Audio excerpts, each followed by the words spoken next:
types of things must I disclose whenever I'm selling my home?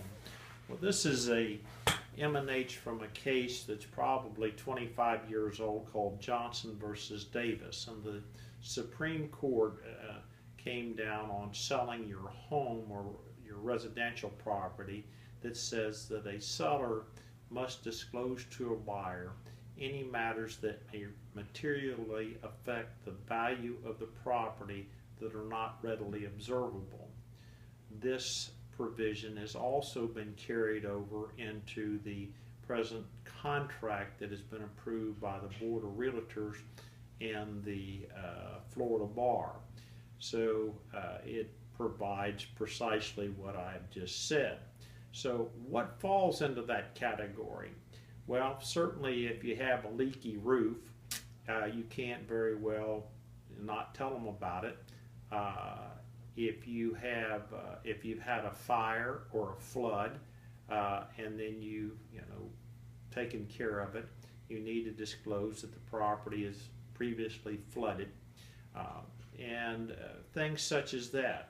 It gets into a more gray area whenever, let's say, that someone has died in the home.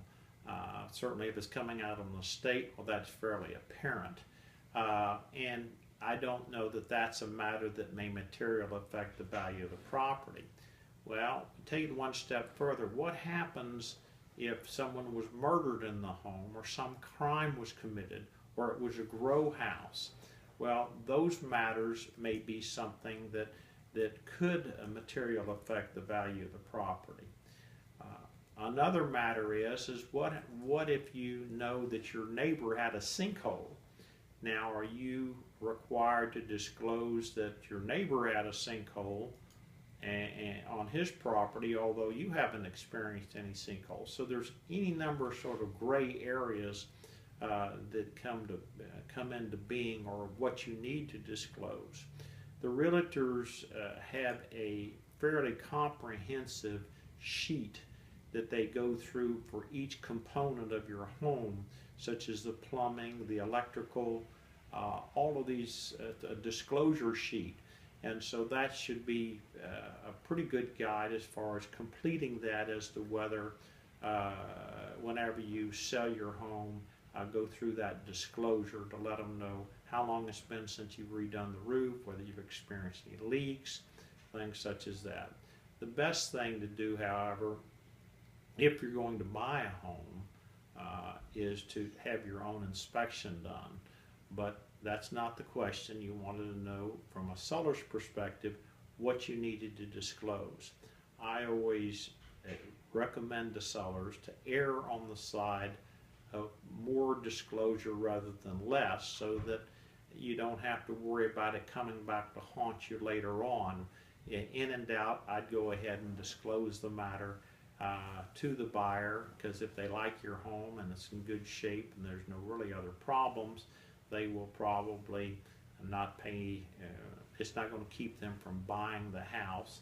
And so that if they wind up buying the house and later on have seller's remorse, or some other reason that they wanted to get out of the house, or to bring a lawsuit against you, that you've made the disclosure and you've taken away that a reason for them to try and come after you for failure to disclose. The buyer's remedies for for a seller failure to disclose is if they can bring an action within 1 year. It's called rescission, which means that you turn around and you offer to convey the property back to the seller, and in turn you receive your money.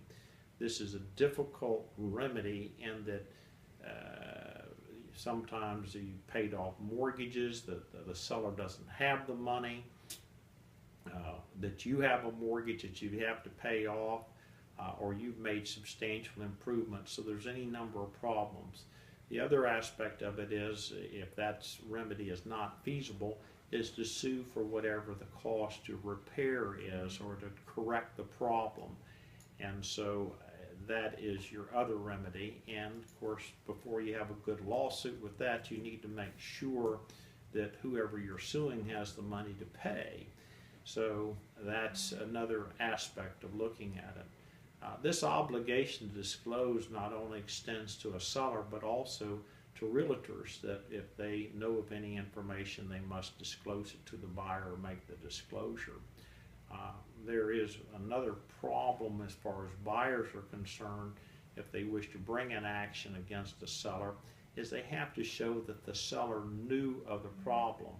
And so many times you see whenever you're buying bank-owned property, there's a big disclosure saying they've never occupied the property and therefore do not know if there's any problems with it.